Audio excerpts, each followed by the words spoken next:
में सहस्त्र नाम की आराधना पूजन कर रहे हैं, उसका क्या फल होता है हम सभी को बताएं। नमोस्तु भगवान, नमोस्तु भगवान, नमोस्तु। बैठ जाएं सभी लोग। भैया माइक चालू कर दें आशीष जी के पास का, स्विच बंद है।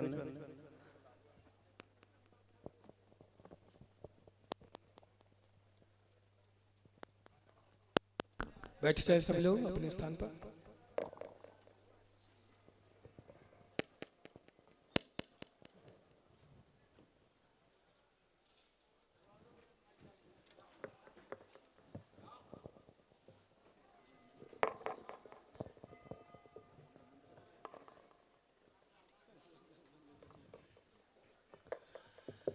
सभी महानुभाव अपने दोनों हाथ जोड़ लीजिए और विनय से मिलकर के सिद्ध भगवान के लिए हम सब भाव सहित नमस्कार करेंगे। ओम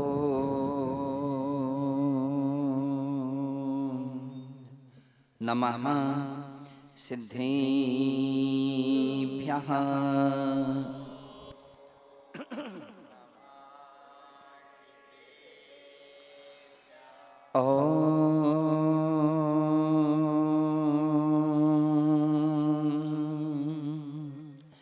नमः सिद्धिभ्यः।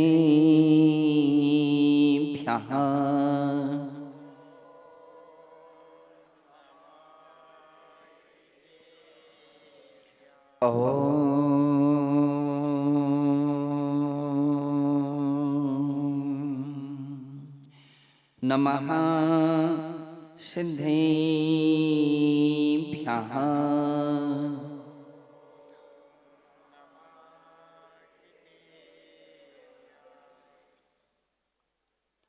यश्चक्रवर्ती भुवि पंचमो भूत् तीर्थेषु चक्रीयुतिकामदेवं भक्तामरानीत्य नमन्ति यस्य श्रीशान्तिनाथम् अरकुंठुनाथम्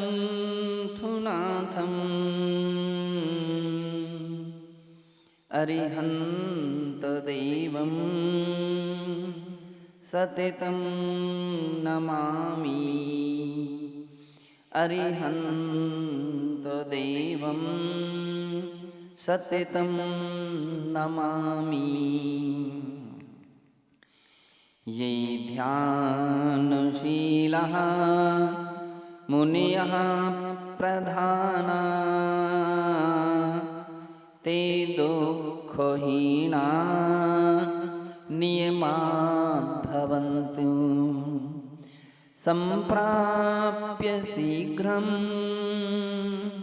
परमात्मतत्त्वं व्रजन्ति मोक्षं क्षणमेकमेव। व्रजन्ति मोक्षं क्षणमेकमेव। जय बोलिए अनंतानंत सिद्धे परमेष्ठी भगवानी की। देवाधिदेव श्री शांतिनाथ भगवानी की। 24 तीर्थंकर भगवानी की। परम पूज्य वात्सल्य रत्नाकर गुरुदेव आचार्य श्री विमल सागर जी मुनि महाराज की। परम पूज्य तपस्वी सम्राट गुरुदेव आचार्य श्री सन्मति सागर जी मुनि महाराज की। अहिंसामय जैन धर्म की।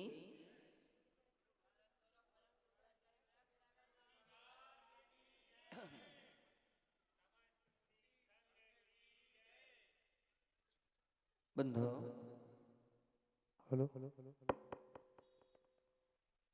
जिन पूजा की बात पूछी गई है, जिसे आचार्य श्री कुंद कुंद देव ने श्रावक का प्रधान धर्म कहाँ है। और इतनी बड़ी बात कह दी कि बिना पूजा के श्रावक ही नहीं है।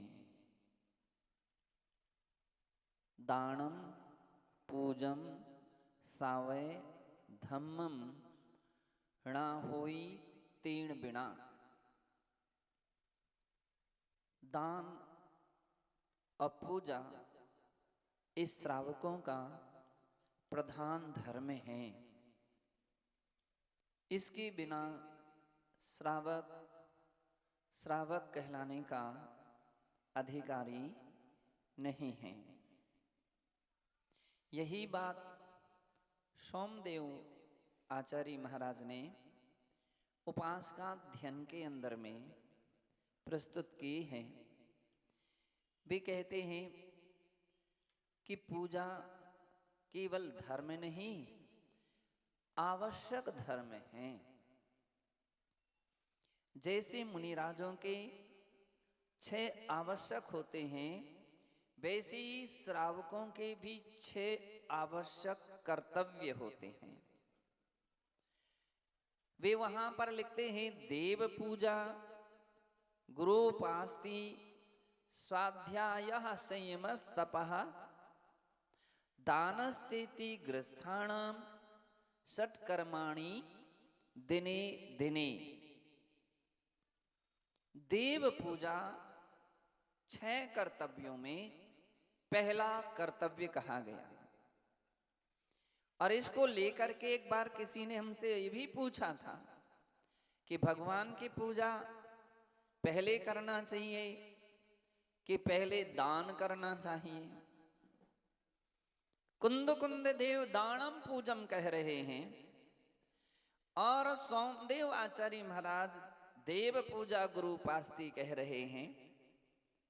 तो लगता तो ऐसा है कि बात परस्पर विरुद्ध जैसी दिख रही है, लेकिन विरुद्ध बिल्कुल भी नहीं है। आचार्य गण इतने विशाल हृदय के होते हैं, इतने गहन चिंतन होते हैं, जिनवाणी के एक भी अक्षर को वे कोई भी परिवर्तित नहीं करते हैं। पाप भीरु आचार्य, ऐसा सूत्र हमारे शास्त्रों में आता है कि पाप भीरु होते हैं कि मुझसे जिनवाणी का एक भी अक्षर विपरीत या अन्यथा ना निकल जाए। दुनिया की बातें तो चाहे जैसी हो सकती हैं, लेकिन जिनवाणी में बहुत सावधानी रखी जाती है। नहीं बोलना अच्छी बात है, लेकिन बोलो तो कहते हैं तौल करके बोलो। बोलो तो तौल करके बोलो। एक ही शब्द यहां का वहां फेर हो जाए तो अर्थ का अनर्थ हो सकता है। भी ऐसे दयालु पाप भीरु आचार्य भगवान एक भी अक्षर आगे पीछे नहीं कहना चाहते हैं, तो इतनी बड़ी अंतर कह रहे हैं। वे कह रहे दानम पूजम, ये कह रहे देव पूजा गुरुपास्ति। ध्यान रखो, विधि तो यही है कि देव पूजा आप सबसे पहले करते हो, प्रातः काल कर लेते हो। वो समय आहार का नहीं है, वो समय आहार का नहीं। आप 7 बजे से ही पूजा शुरू हो जाती है, पूजा तो कर ले, वो आहार का नहीं। तो उस दृष्टि से देखें तो देव पूजा गुरुपास्ति। कदाचित ऐसा प्रसंग आ जाए कि आप विलंब हो गए और इतने विलंब कि उसी समय महाराज आहार के लिए निकले, तो फिर क्या करोगे? पहले देव पूजा की बात करोगे कि पहले गुरु उपासना की? क्यों? क्योंकि महाराज आहार के लिए निकल चुके हैं। और निकल गए हैं, वे ठहरेंगे नहीं, रुकेंगे नहीं, खड़े नहीं रहेंगे, कहीं बैठेंगे नहीं, इंतजार ही नहीं करेंगे। मुनिराज हैं, वीरचर्या उनकी होती है, निकल गए हैं। बंधु कहते हैं सब काम बंद करो, जाओ वहां पर पड़गाहन करो। दानम पूजम सावैधम। उस समय दान पूजा श्रावक धर्म है। पूजा बाद में भी आप कर सकते हो, लेकिन महाराजों को नहीं रोका जा सकता है। दूसरी दृष्टिकोण ऐसा भी हमारे आचार्यों का है। बतलाओ संतोष जी, पहले दान तीर्थ का प्रवर्तन हुआ कि पहले पूजा तीर्थ का प्रवर्तन हुआ? पहले दान तीर्थ का प्रवर्तन हुआ। वो ऐसे कि आदिनाथ भगवान मुनि अवस्था में थे। तीर्थंकर जितने भी होते हैं वे दीक्षा लेते ही मौन धारण कर लेते हैं, तब तक जब तक उनके लिए केवल ज्ञान ना हो जाए। प्रवचन नहीं करते हैं, उपदेश नहीं करते हैं, मौन रहते हैं, साधना करते हैं। बंधो, लेकिन आहार के लिए तो निकलते हैं। आहार के लिए निकले। और जब महाराज आदिनाथ तीर्थंकर आहार के लिए निकले तो पहला आहार किसने दिया? राजा श्रेयांश और उनके भैया राजा सोम, दोनों ने 6 महीने 7 महीने 9 दिन के बाद विधि मिली भगवान की, आहार दिया। उस समय ना तो मूर्तियां थी, ना कोई भगवान थे, गुरु महाराज थे और आहार विधि थी। तो वे आहार के लिए निकले तो राजा श्रेयांश ने पड़गाहन करके विधि पूर्वक नवदा भक्ति के साथ आहार कराया। बंधो, इसलिए भरत चक्रवर्ती ने उन्हें दान तीर्थंकर शब्द के द्वारा घोषित किया। दान तीर्थंकर, कितनी बड़ी शब्द का प्रयोग किया है। आदिनाथ पुराण में उल्लेख मिलता दान तीर्थंकर, जबकि वो तीर्थंकर तो नहीं थे, लेकिन दान का प्रवर्तन वहां से प्रारंभ हुआ था। और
में गुण स्थान में होता है।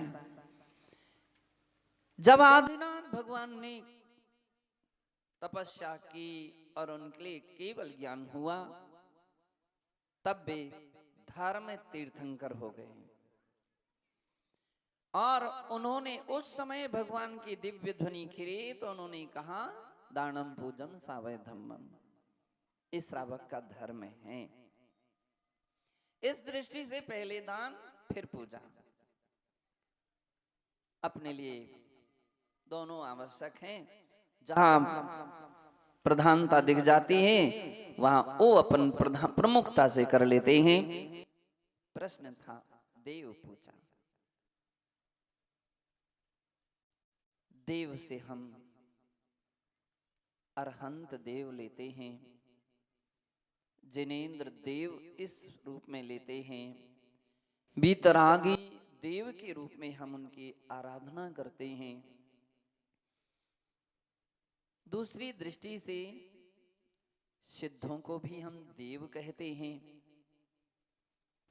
दो प्रकार के देव होते हैं, परमात्मा होते हैं, एक सकल परमात्मा और दूसरे निकल परमात्मा।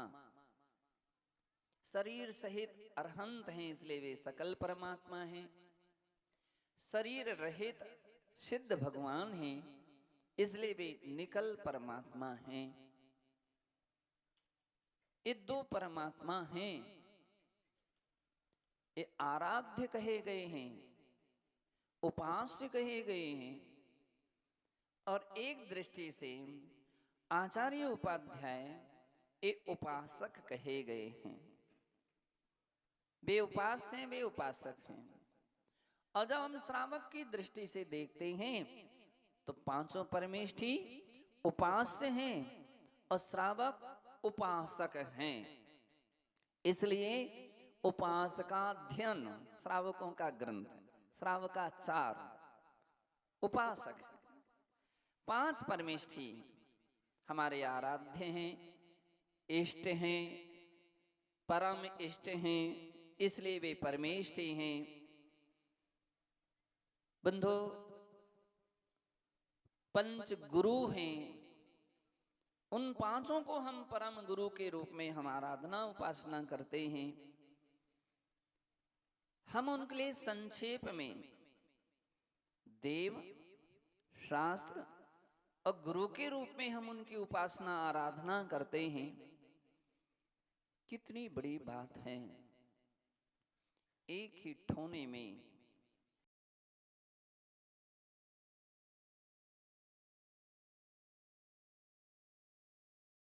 गुरु को विराजमान कर लेते हैं, एक ही आसन पर, क्योंकि वे हमारे आराधनीय हैं, वे वंदनीय हैं, पूजनीय हैं। और हम उनकी जो आराधना उपासना करते हैं सत्य रूप में तो यह है, निश्चय से जब हम देखते हैं तो आराध्य आराधक का संबंध ही नहीं बनता है, क्योंकि निश्चय ने वह द्रव्य प्रधान होता है, द्रव्यार्थिक नय प्रधान होता है। और द्रव्यार्थिक नय में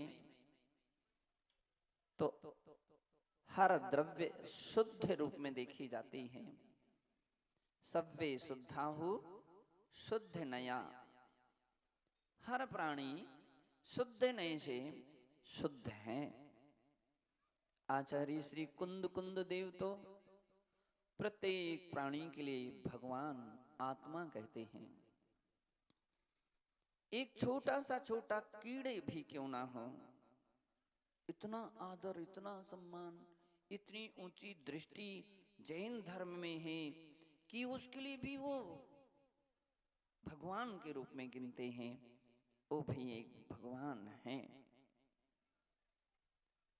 यूं कहें अगर निकट भव्य हैं तो वह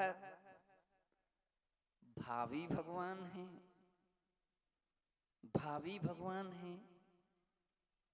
तो इस दृष्टि से देखें तो सभी समान हैं, ना कोई आराध्य है और ना कोई आराधक है।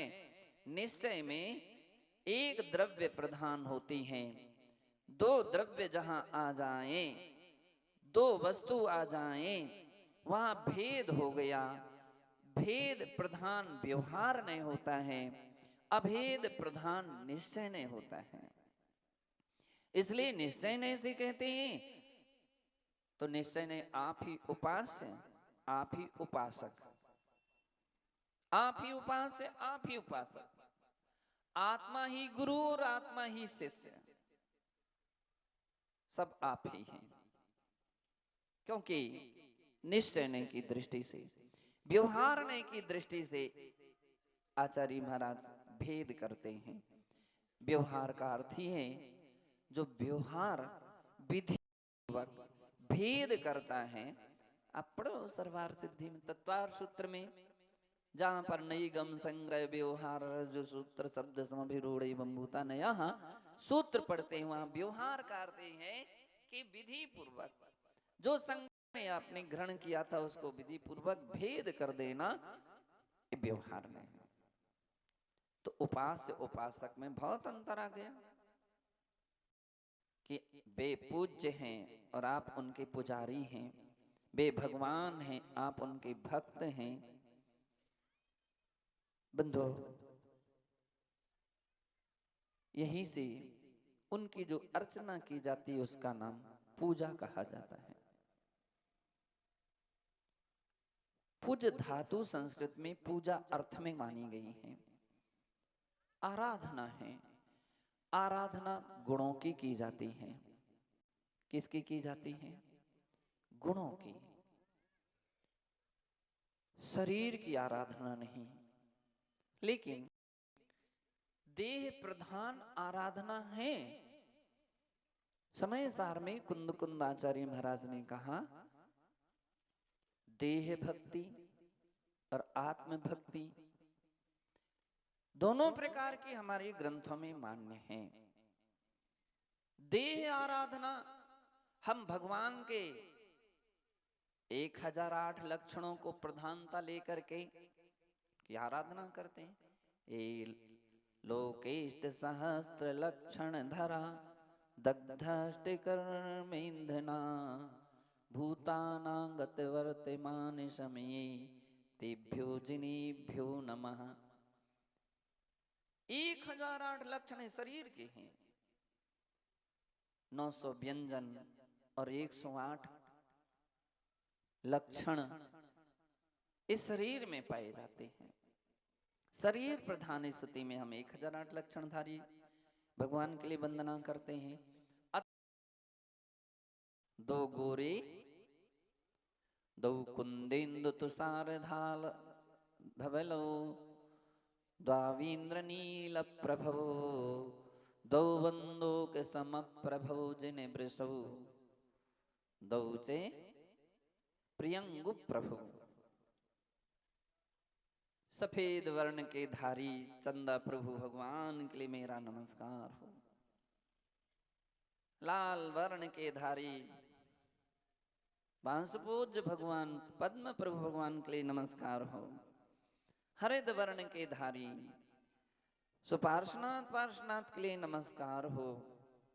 श्याम वर्ण के धारी मुनीश्व्रत नेमिनाथ भगवान के लिए नमस्कार हो। हरित वर्ण के धारी सुपार्श्वनाथ पार्श्वनाथ के लिए नमस्कार हो। और शेषा जो शेष स्वर्ण में काया के धारी 16 तीर्थंकरों के लिए नमस्कार हो। देह प्रधान स्तुति है, लेकिन वो बोलते हैं महाराज कुंद कुंद देव तो देह की स्तुति से आत्मा की स्तुति नहीं होती है।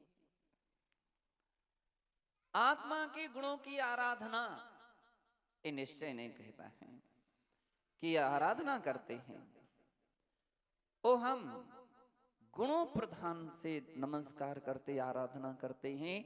इसलिए संस्कृत में कहा जाता है गुणः सर्वत्र पूज्यते, गुण सभी जगह पूजे जाते हैं।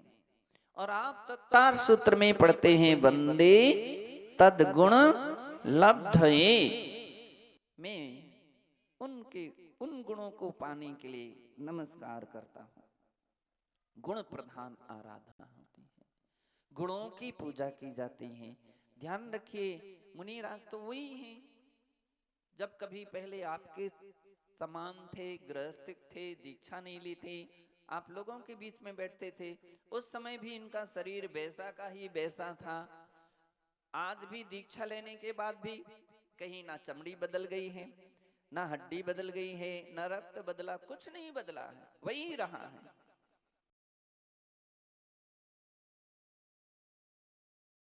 अब कपड़े का त्याग हो गया है। पहले घर गृहस्थी में थे, आज उन्होंने उसका त्याग कर दिया है।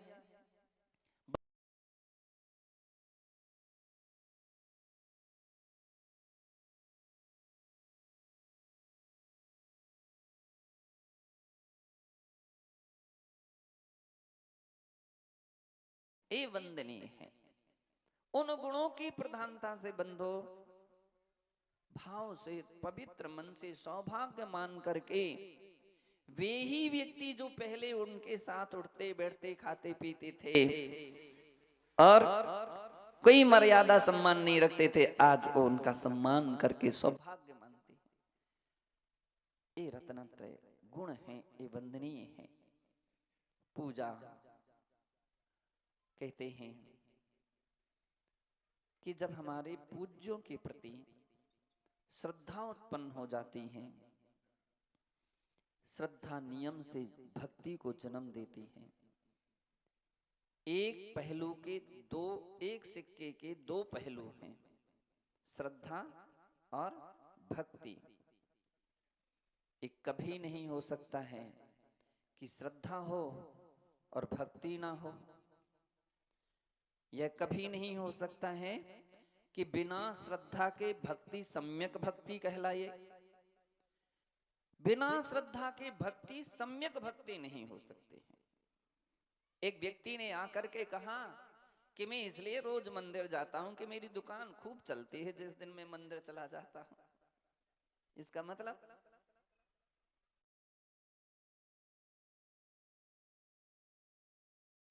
दुकान चलाने का तरीका निकालना, सोच करके आ रहे हो। भगवान पर नहीं, दुकान चलेगी, ध्यान उस पर है।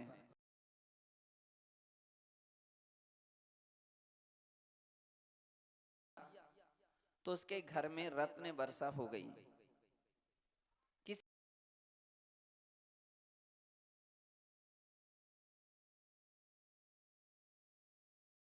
लालची सेठानी भी थी। कैसी? लोभी, लालची। आपकी श्रीमती नहीं, नेमीचंद जी नहीं, तो आप सोच रहे हो आपकी तो धर्मात्मा है। मैं लोभी लालची सेठानी। उसने पूछा, अरे सुन, पड़ोसन से पूछा कि पहले तू तो दरिद्र थी, खाने के अभी तेरे पास नहीं था, अरे अटारियां महल कैसे बन गए? उन्होंने कहा, सुनो, हम सुनाए देते हैं ये महल और ये अटारी कैसे बनी है। किसी की चोरी करके नहीं लाए, ना किसी की छीन करके लाए। बोले फिर?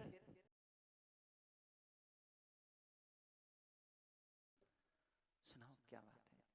बोले मैंने महाराज, एक महाराज आए थे और उनको मैंने पड़गहन किया, नवदा भक्ति पूर्वक। गरीब थे और तो कुछ नहीं था। वो गरम, ठंडी का मौसम, तो गरम गरम बाजरे का दलिया, उसी की वो खीर मैंने महाराज को करा दी थी। बस खीर को आहार कराने का परिणाम कि टप टप टप रत्न बरस गए। हमने समझा कि क्या चीज है। एक को लेकर के बाजार गई, इतने पैसा आ गए। एक ही रत्न से कि घर बन गया। फिर हमने वे सारे रत्न जमा करके तिजोरी में बंद कर दे, एक एक बेच देती हूँ, सब काम होता जा रहा है।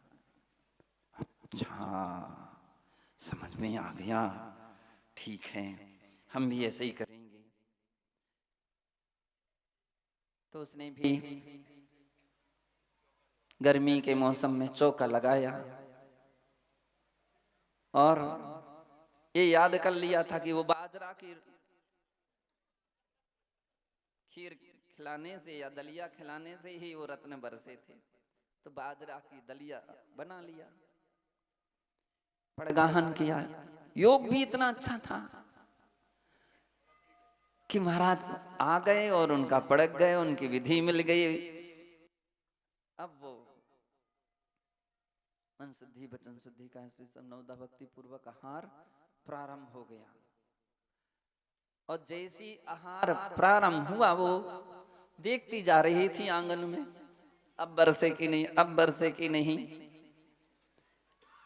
आहार तो कुछ एक आध ग्रास हाथ में जाए, कुछ हाथ से बाहर, आधा गिरे आधा पहुंचे, इतनी गर्म कि महाराज के हाथ भी वो देख ही नहीं, चम्मच से दे रही थी। चम्मच, चम्मच की कहानी फिर कभी सुनाएंगे। बंधु, इतनी में वर्षा शुरू हो गई, लाल लाल लाल उसको बरसते हुए दिखे। उसने पहले से बड़े बड़े टोकने रख लिए थे, बाहर का दरवाजा पहले से बंद करके रखा था कि कोई दौड़ ना लगा ले, बीन ना ले।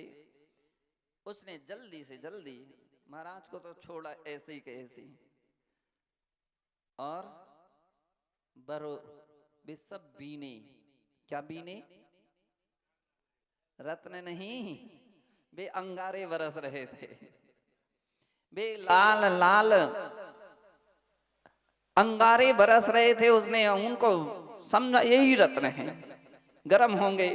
इतना नहीं सोच पाई कि इतने वो आग के अंगारे हैं क्या हैं। उसने जल्दी जल्दी टोकने में रखे, हाथों में फफोले आ गए, पैर में फफोले आ गए। महाराज तो छोड़ ही दिए थे, उसने अंतराय करके महाराज तो चले गए।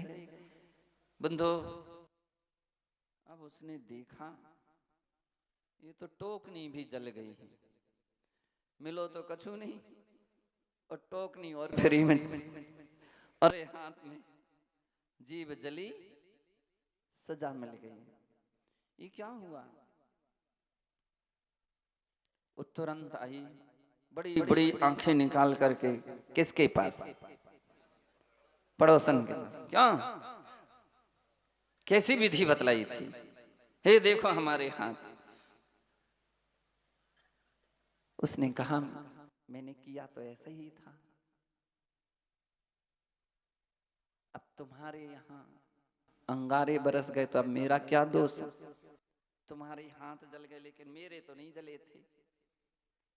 बंधु, कहने का अर्थ है भगवान की भक्ति हम इस दृष्टि से ना करें कि बहुत कुछ मिलेगा, लेकिन विश्वास रखो बिन मांगे मिलेगा, मिलेगा, नियम से मिलेगा। जिन वचन अन्यथा नहीं हो सकते, गलत नहीं होंगे, मिलेंगे। क्योंकि आचार्य समंत्र भद्र महाराज रत्न कृंडक श्रावकाचार्य में लिखते हैं, देवाधिदेवम देवाधिदेव चरणे परिचरणम सर्व दुख निर्हरणम काम दुही कामदायिनी परिचनिया दाद्रतो नित्यम। दुनिया भर के चक्कर लगाते हो कि कोई हमारे दुख दूर कर दे, ग्रह बदल दे, हाथ की रेखाएं बदल दे।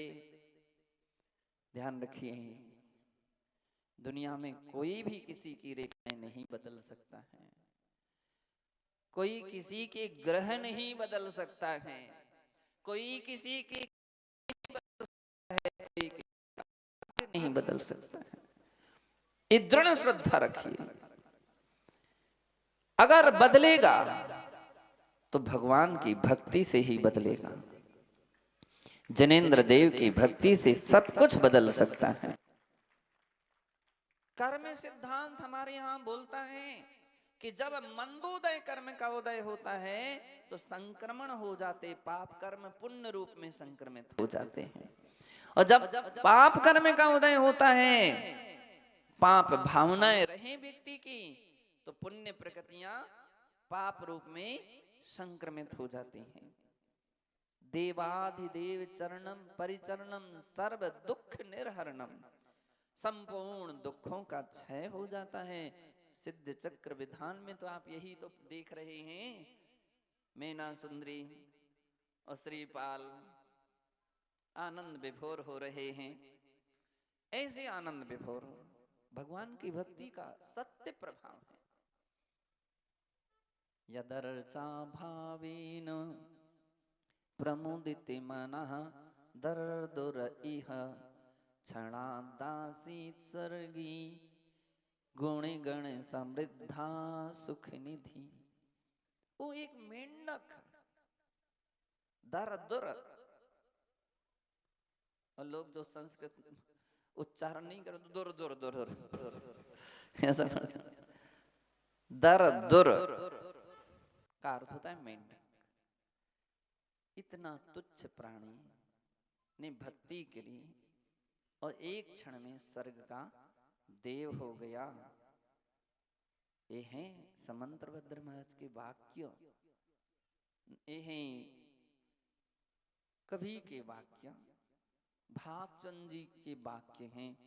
समंतभद्र महाराज इन्हीं शब्दों में कहते हैं, अरहत चरण सपर्या महानुभावम भेखा प्रमोद मत्तः,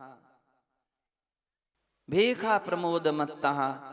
ऐसा महानुभाव, क्या शब्दों का प्रयोग करते हैं आचार्य महाराज, क्योंकि वो भगवान का भक्त है ना, तो इसके लिए तुच्छ प्राणी ऐसा नहीं, महानुभाव है वो।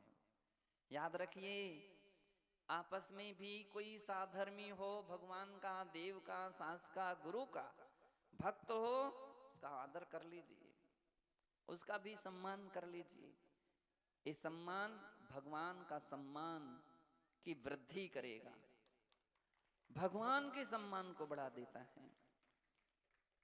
यह आराध्य की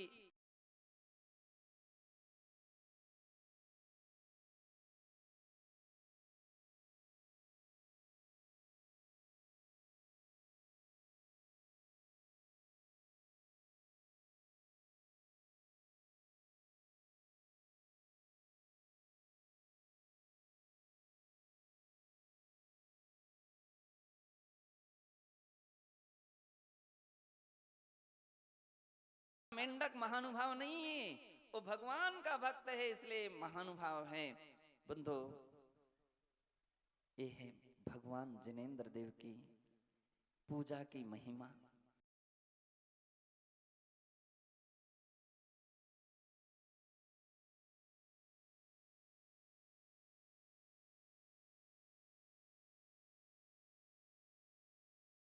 कि मुतदा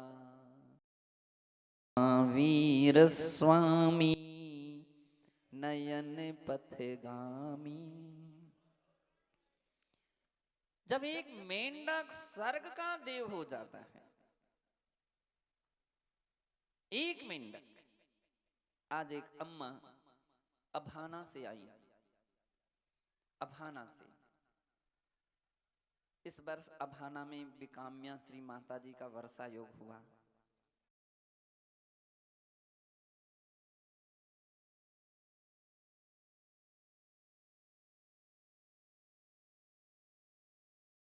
लाना हमारे लिए, अब और क्या ला सकते हैं, तो बोले गंधोदक लाना। तो भी अम्मा तो सीसी भर करके ले गई। अब सीसी भर करके ले गई, छोटी सीसी होगी जितनी भी हो, माता जी को दे दिया गंधोदक, उन्होंने भी ले लिया, सब परिवार को दे दिया। शेष जो पानी था तो बोले अब मर्यादा है महाराज के चरणों की, तो उसने कुएं में डाल दिया। कुएं के विषय में बतलाते कि कुएं का पानी इतना कड़वा था, इतना कड़वा था कि कोई उसको पानी यूज में भी नहीं लेता था, कपड़े भी नहीं धोता था उससे, खारा और कड़वा जैसा भी था। वो आज सुना रही थी, बोले महाराज इसके बाद कोई कपड़े धोने के लिए वहीं कुएं में गया, नल वगैरह नहीं आए थे, कपड़े साफ निकल आए। तो लोगों को लगा कि अरे इस पानी के तो कपड़े साफ होते नहीं थे, इससे कपड़े साफ हो गए, बर्तन मांजे सुबह भी चमकने लगे, अच्छे दिखने लगे। तो कुल्ला भी किया किसी ने, कुल्ला किया तो उसको पानी अच्छा लगा, अब उसने और लोगों को बोला, अब वो बात सब में फैल गई, कुएं का पानी शुरू हो गया भरना, माता जी का भी चौका लग गया वहां। बंधु, लोग कहते हैं कि भगवान की भक्ति, भगवान में चमत्कार होता है। मैं कहता हूं भक्ति में चमत्कार होता है। भगवान में आप व्यर्थ में राग देश खड़ा कर देते हो। ओ भगवान चंदा प्रभु हैं, वो महावीर हैं, वे पारसनाथ हैं, सभी तीर्थंकर हैं, सभी में चमत्कार हैं, सभी गुरु हैं, सभी में चमत्कार हैं। एक भी ऐसे साधु निर्ग्रंथ भावलिंगी नहीं जिनके पीछे कोई चमत्कार ना हो। सब भावलिंगी संतों में, रत्नत्रयधारी संतों में, याद रखिए, बिल्कुल याद रखिए, सब में चमत्कार होता है। भगवान की भक्ति से वो मेंढक देव बन गया, तो क्या एक सच्चे भक्त शिव सुख मोक्ष सुख को प्राप्त नहीं कर सकते हैं क्या? आश्चर्य किया है उन्होंने। अवश्य अवश्य प्राप्त कर सकते हैं। जब ये बात हमारे दिल दिमाग में आ जाती हैं तो पूजा अर्चना के भाव हमारे और निर्मल हो जाते हैं, पवित्र हो जाते, हमारी श्रद्धा, हमारी भक्ति, तरीके हमारे बदल जाते हैं। लेकिन भक्ति होश में होना चाहिए, बेहोशी में ना हो। कितने लोग कमर पर हाथ रख करके जय जय नाथ परम गुरु होए, झलकते ही नहीं है कि तुम भक्ति कर रहे हो। भक्ति तो हाथ जोड़ करके की जाती है, सिर झुका करके की जाती है, कमर पर हाथ रख करके, एक हाथ में मोबाइल लेकर के, पुस्तक खोले रखे हो, हाथ में द्रव्य लिए हो और दूसरे हाथ में नहीं। ये व्यवधान को पहले विसर्जन कर दो। ज्यादा नहीं कर सको तो उतने समय तक के लिए कर दो कि जब तक पूजा चलेगी तब तक मोबाइल नहीं खोलेंगे। आप देखिए, आप मत आंगन को देखो कि क्या बरस रहा है, बिना देखे भी बरसेगा, पता ही नहीं रहेगा। लोग बोलते 1 घंटे पूजा में लगाना, फिर दुकान का क्या होगा, ग्राहक खड़े होंगे, भी इंतजारी कर लेंगे, तुम्हारी इंतजारी कर लेंगे, और चले भी जाएंगे तो 2 और अधिक आ जाएंगे, 2 और अधिक आ जाएंगे, घाटा नहीं लगेगा। भगवान की भक्ति का एक ऐसा प्रभाव है। द्रव्य चढ़ाते समय कभी ये ना सोचना कि चावल चढ़ाना ही तो है, माली के हाथ में जाएगा, सो कंट्रोल के लिए आओ। कुछ लोग ऐसे गुणा भाग लगा लेते, माली के हाथ में जाएगा, कंट्रोल के, और खाने के लिए बासमती चाहिए। एक गुणा भाग मत लगाओ। उत्तम से उत्तम वस्तु चढ़ाओगे तो उत्तम से उत्तम फल भी अपन को प्राप्त होता है। सुपारी कहीं बाजार की ऐसा सोच करके ना लाओ कि ज्यादा चढ़ जाए, ये देखो सड़ी है कि सही है। सड़ी सुपारी तुम हल्के दाम में ले आते हो। आप, मैं नहीं कहता हूं कि तुम 10 सुपारी चढ़ाओ, 1 चढ़ाओ, लेकिन सही चढ़ाओ। बादाम लाओ, ये सोच करके मत लाओ कि ज्यादा संख्या में आए हैं, नहीं चढ़ा सकते हो ना ज्यादा। हमारे भगवान कभी नहीं कहते हैं कि तुम इतनी सारी बादाम चढ़ाओ, एक चढ़ाओ ना, एक चढ़ाओ, लेकिन वो सही हो, उत्तम हो, श्रेष्ठ हो, ऐसी सामग्री तुम्हारे हाथ से चढ़ाई जाएगी। हमारे यहाँ तो ये यहाँ तक कहा जाता है एक चावल चढ़ाओगे, एक चावल से भी वो सोने का बन जाएगा और तुम्हारे लिए माला माल कर सकता है। लेकिन शक्ति छिपाओ भी नहीं, सक्षम हो और तुम खाली हाथ मंदिर चले जाते हो, वहीं से द्रव्य, मंदिर की द्रव्य हम मंदिर में चढ़ा दे। तुमेव वस्तु तुभ्यम समर्पयामि, आपकी वस्तु है भगवान, आपको ही समर्पण कर रहा हूं। तो ठीक है, उनका फल भी उन्हीं के पास चला जाएगा, तुम देखते रह जाओगे। कभी कोई दे भी अपना सामान, प्रमोद जी ध्यान रखियो, कोई चावल अपने तरफ से दे, सो बोले भैया हमारे पास हैं, पुड़िया बना करके रख लियो, एक डिबिया, संतोष जी एक डिब्बी अपनी,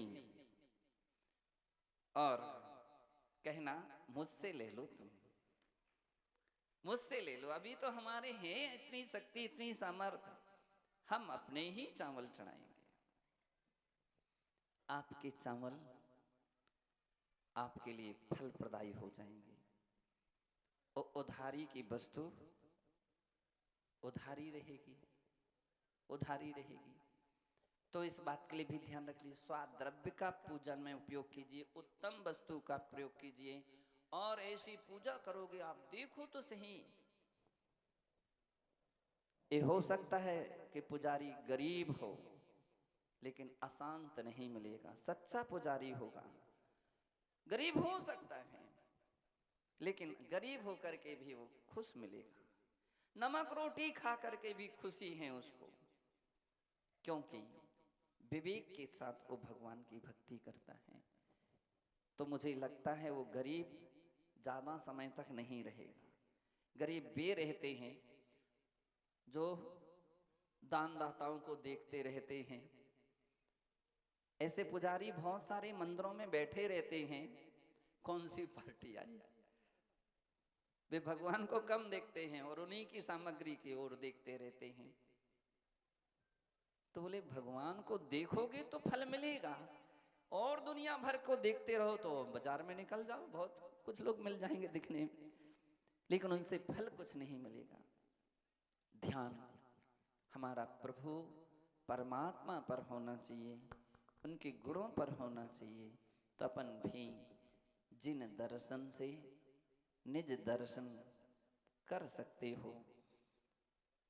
आचार्य मानतुंग महाराज ने तो यहां तक कहा कि ओ स्वामी क्या काम का जो सेवक को अपने समान ना बना सके। ओ स्वामी क्या काम का, एक स्वामी अपने सेवक को अपने समान बना लेता है, तो हमारे भगवान भी हमको भी अपने समान बना सकते हैं। कोई चिंता मत कीजिए, भगवान तुम्हारे दुखों को भी दूर कर सकते हैं। बंगेला जी, भगवान दुख दूर कर सकते हैं, कष्ट दूर कर सकते हैं और सुख भरपूर दे सकते हैं। अब आप कहोगे महाराज भगवान कछु देते लेते हैं, दें या ना दें, पुण्य पापम पर पुण्य हेतु, पुण्य पाप से रहित हैं फिर भी दूसरों के लिए पुण्य के हेतु बने हुए हैं। आप कहोगे भगवान की ऐसी भावना करना चाहिए क्या कि हम स्वस्थ हो जाएं। कुंद कुंद देव लिखते हैं कि आरोग्य बोहिला हम दिन तंतु में जिन वरिंदा, हे जिन वरिंद्र मुझे आरोग्य प्रदान कीजिए, बोधि प्रदान कीजिए, संघस वर समाहिम मज्जवि दुख खयम। कहते हैं संघर्ष हमारे संघ के साधु भी अच्छी समाधि को प्राप्त हों। समाधि का अर्थ ऐसा ना समझाएं कि वो समाधि का अर्थ है ध्यान। हमारे संघर्ष साधु ध्यान को प्राप्त हों। सुनील जी, ध्यान, समाधि का अर्थ होता है ध्यान। ऐसे उत्तम ध्यान को प्राप्त हो जाए और मैं भी ऐसे उत्तम ध्यान को करूं, इसलिए मैं आपकी स्तुति वंदना करता हूं। और फिर आगे लिखते हैं मूल आचार में, ये सब मेरी विभाषा है। विभाषा यानी भक्ति की भाषा है। मोरी तो से बनी अभी भाषा, बोले भक्ति की भाषा की कोई परिभाषा नहीं होती है, भक्ति की भाषा है। अब वो अपनी भाषा में कुछ का कुछ भी बोल जाते हैं, कह देते हैं। जब हम अपने भक्ति में डूबते हैं तो कोई भी सिद्धांत, कोई भी सूत्र, कोई भी ये सारी बातें सब विस्मृत हो जाती। भगवान की भक्ति में भक्त इतना लवलीन हो जाता है, इतना लीन हो जाता है, मानो साक्षात उनसे चर्चा वार्ता कर रहा हो। एक बालक जैसे अपने पिता के, माता पिता के सामने खड़ा हो जाता, वैसे वो हो जाते हैं। बंधु, कहने का अर्थ ये है, भगवान की भक्ति अर्चना अपने इस भव को भी सुखी बनाती हैं, पर भव को भी सुखी बनाती हैं। और उनकी गुणों का आराधना हमारे लिए उन गुणों की ओर बढ़ने के लिए प्रेरित करती हैं। इसलिए मैं कहता हूँ, केवल चावल और द्रव्य ही ना चढ़ाएं, हम उनके चरणों में बैठ करके उनके एक एक कदम चिन्हों पर हम चले, एक कदम भी उनके गुणों के अनुसार बढ़ा लें तो मेरी पूजा सार्थक हो जाती है। भगवान से हम लोग एक ही प्रार्थना करते हैं, भगवान 1% भी यदि गुण बढ़ते जाएंगे तो कभी ना कभी हम उनको 100% भी बना सकते हैं। ऐसी भावना से हम आराधना करेंगे तो निश्चित है, विश्वास रखिए, भक्त कभी भक्त नहीं रहेगा, वो एक दिन भगवान भी बन जाएगा। जय बोलिए पारसनाथ भगवान की। आइएगा, पूज्य आचार्य भगवान का यहाँ पर अपन सभी लोग अर्घ चढ़ाएंगे। सभी लोग अपने स्थान पर खड़े हो जाइएगा। और जो दुखों को समाप्त करना चाहता है, दुखों से निवारण चाहता है, वह नए साल पर अभी अपने देश में कोरोना जैसी स्थितियां पैदा हो रही हैं, उसका निवारण करने के लिए 1 तारीख के लिए, 1 जनवरी के लिए आप परिवार के साथ यहाँ पर भक्तांबर महामंडल की अर्चना करने के लिए यहाँ उपस्थित होइए और गुरुदेव का मंगल आशीर्वाद लीजिए। हमारे बीच में संतोष जी बिलेरा आ जाए, गुरु चरणों में श्रीफल सभी लोग अर्घ ले लीजिएगा। और 1 जनवरी को यहाँ पर सुबह प्रातः 7:30 बजे से प्रारंभ होगा। 8 बजे यहाँ पर 1 साथ 48 शांति धाराएं, 24 गंध कुटी दिख रही हैं।